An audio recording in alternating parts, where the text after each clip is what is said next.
Jadi salah satu yang penting harus kita perhatikan itu adalah masalah wudhu. Karena gak sah sholat seseorang kalau wudhunya tidak benar. Dan dari sekian sifat wudhu, yang sempurna adalah yang diriwayatkan oleh Utsman, Khalifah ketiga radhiyallahu ta'ala anhu, ketika ia mempraktekkan bagaimana cara Rasulullah SAW berwudhu. Nah, hari ini insya Allah kita mau coba praktekkan bagaimana wudhu yang diriwayatkan oleh Utsman radhiyallahu ta'ala anhu. Disebutkan bahwasanya Utsman bin Affan, ia meminta dibawakan air untuk dia berwudu, mencontohkan. Nah, kita coba ya. Nah, wudunya Rasulullah SAW adalah sifat kamil yang sempurna. Bagaimana? Disebutkan dalam riwayat, ketika Utsman sudah dibawakan wadah untuk berwudu, Utsman bin Affan radhiyallahu ta'ala anhu memulai dengan mencuci tangannya. Nah, kita kalau nggak pakai wadah, pakai keran, berarti bisa langsung dibuka kerannya. Tentu lihat hemat airnya ya. Jadi nggak terlalu banyak. Nah, cuci 3 kali. Bismillah, cuci 3 kali. Nah, cuci seperti ini. Tuh, 2, 3. Ini pertama. Kemudian yang selanjutnya adalah diambil airnya dan dipakai untuk istinsyak, dimasukkan dan madmadah, kumur-kumur secara bersamaan, dan dibuang juga yang dari mulut. Dibuang istinsyak dari hidung dan dibuang dari mulut. Contohnya kayak begini, lihat. Diambil airnya, dimatikan, ambil airnya secukupnya. Nah, lihat. Jadi masukkan ke hidung dulu, kemudian ke mulut, dibuang yang dari hidung, dibuang dari mulut. Kita contohkan yang kedua ya.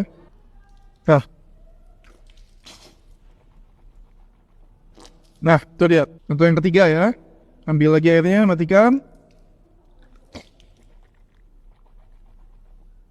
Nah, dibuang. Kemudian yang selanjutnya disebutkan bahwasannya Utsman bin Affan radhiyallahu anhu mengambil air tangannya untuk membasuh wajahnya. Diambil airnya, dibasuh wajahnya. Nah, seperti ini. Dan bagian punya jenggot itu disunnahkan, dalam riwayat disebutkan Rasulullah mentahlil. Tahlil itu di sela-sela ya jenggotnya, apalagi yang jenggotnya itu tebal. Seperti anak ini, jenggot tebal itu di sela-sela. Diambil lagi airnya, dibasahkan wajahnya. Cuci lagi. Diusap. Dan wajah itu termasuk yang ghasal. Ghasal itu artinya apa? Dicuci, bukan hanya sekedar diusap. Apa bedanya diusap dengan dicuci? Dicuci itu airnya mengalir seperti ini. Dan batas wajah itu dari perbatasan kuping sebelah kanan sampai kuping sebelah kiri, kemudian yang ada di dalam dagunya sini sampai batas rambut normal yang tumbuh. Jadi seperti ini di batas heningnya. Kemudian yang ketiga, kita lihat ketiga ya. Cuci lagi seperti ini.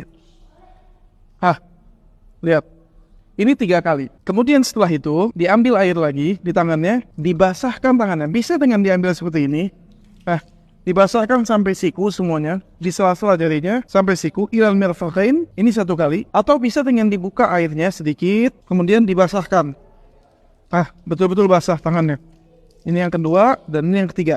Nah, begitu juga sebelah kiri. Yang sebelah kiri, jika kita pakai jam, kalau jamnya longgar bisa kita pastikan, tapi kalau kita memastikan air itu kena, maka kita bisa buka jamnya. Kita berwudu lagi seperti ini. Nah, pastikan tiap bagian kena, terutama sikunya kita. Dan cara memastikannya dengan mengusap setiap bagian dengan air. Ini 3 kali. Kemudian, adapun kepala, Allah katakan wamsahu biru'usikum. Dan usaplah bagian kepala kalian. Nah, kalau kepala, itu nggak perlu diambil airnya kayak begini, tuh dibasahin, diguyur. Tapi yang dimaksud wamsahu, yaitu mengusap dengan sisa air yang ada. Jadi dibuang airnya, ada sisa air di tangan, maka disebutkan dalam riwayat Utsman bin Affan bahwasanya Nabi memulai dari muqaddam atau dari pertama kali rambutnya, dari batas wajahnya itu, mulai sampai ke belakang seperti ini. Ila qafah. Qafah itu bagian sampai bagian leher belakangnya, kemudian dikembalikan lagi. Waddahuma, dikembalikan lagi. Nah, ini sekali. Bisa diputus atau dilanjut ke kuping. Ini diputus, kemudian dilanjut ke kuping. Sekali. Bisa juga langsung disambung ke bagian kepala, kemudian kuping. Jelas ya?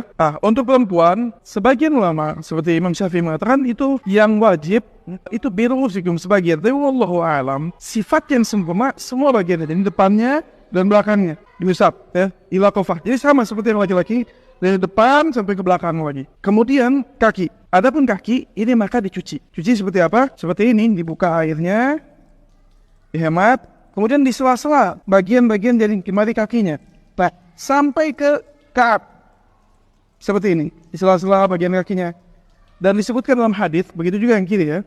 Kata Rasulullah, wailul lil aqab minan nar. Kata Rasulullah, wail, celaka dari bagian-bagian kaki, mata-mata kaki yang nggak kena wudhu. Jadi nggak sempurna sampai tidak terbasahi. Nah, itu kurang lebih cara wudhunya Rasulullah SAW yang sempurna, yang diriwayatkan oleh Utsman dan diriwayatkan oleh Imam Bukhari, Imam Muslim, dan Ashabus Sunan. Wallahu ta'ala a'lam bishawab. Assalamualaikum warahmatullahi wabarakatuh.